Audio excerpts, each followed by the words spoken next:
Halo, selamat siang untuk kita semua.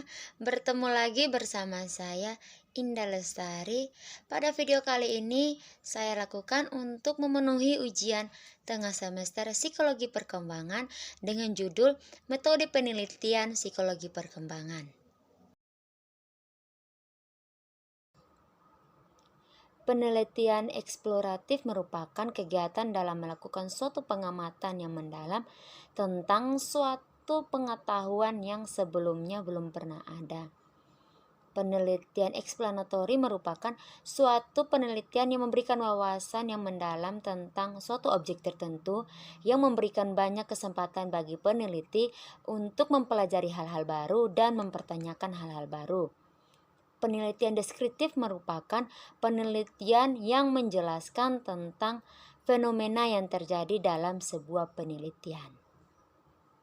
Langkah-langkah dalam melakukan penelitian: merumuskan dan membatasi masalah, yakni peneliti harus melakukan pemetaan atau batasan masalah agar masalah tersebut tidak meluas.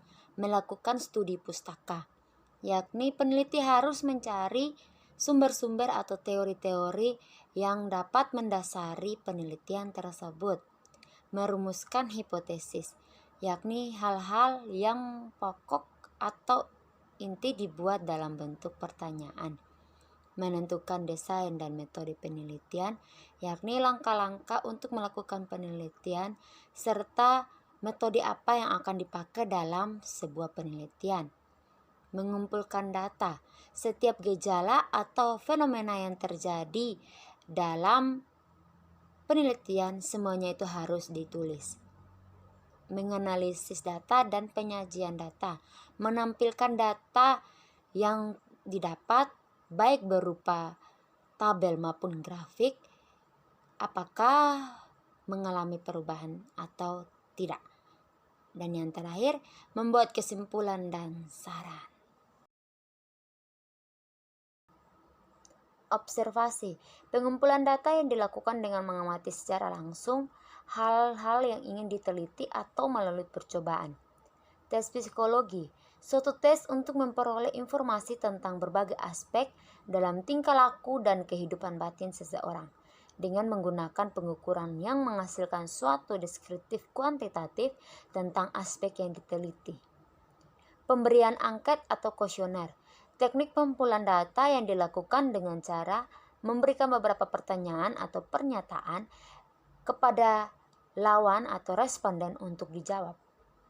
Catatan dokumentasi, mencari data mengenai hal-hal atau variabel yang berupa catatan, transkrip, buku, agenda, surat kabar, foto, prasasti, dan sebagainya. Catatan anekdot, alat untuk mencatat gejala-gejala khusus atau luar biasa menurut kejadian. Dan yang terakhir, wawancara, teknik pengumpulan data yang dilakukan dengan mengajukan pertanyaan secara langsung kepada lawan atau narasumber.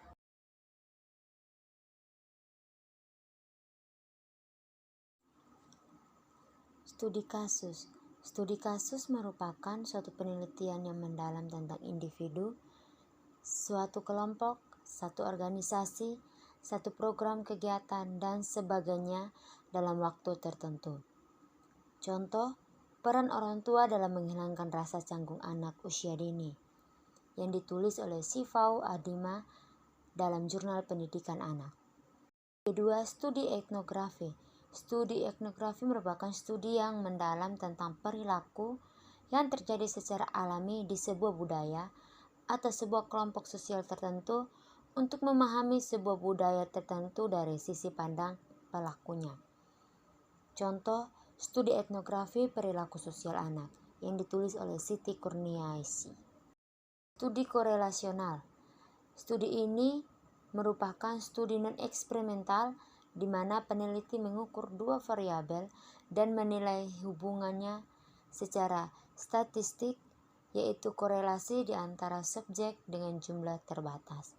Contoh, korelasi antara penggunaan alat permainan edukatif dengan perkembangan motorik halus anak usia dini yang ditulis oleh Ardansyah Panji Utama dalam jurnal pendidikan luar sekolah. Penelitian eksperimen. Penelitian ini merupakan sebuah metode sistematis guna membangun hubungan-hubungan yang mengandung fenomena sebab dan akibat. Contoh, pengaruh membatik terhadap kemampuan motorik halus anak yang ditulis oleh Della, Savitri, dan Indrajaya. Dan yang terakhir, penelitian cross-seksional merupakan jenis desain penelitian di mana peneliti mengumpulkan data dari banyak individu yang berbeda pada suatu titik waktu, sehingga dalam penelitian cross-seksional, peneliti mengamati variabel tanpa lagi dapat mempengaruhinya. Contoh, analisis pola konsumsi sayur dan buah dengan perkembangan motorik halus anak yang ditulis oleh Fitriami Umar dan Kujar melalui Jurnal Ilmiah Manusia dan Kesehatan. Sekian dari penjelasan saya. Terima kasih.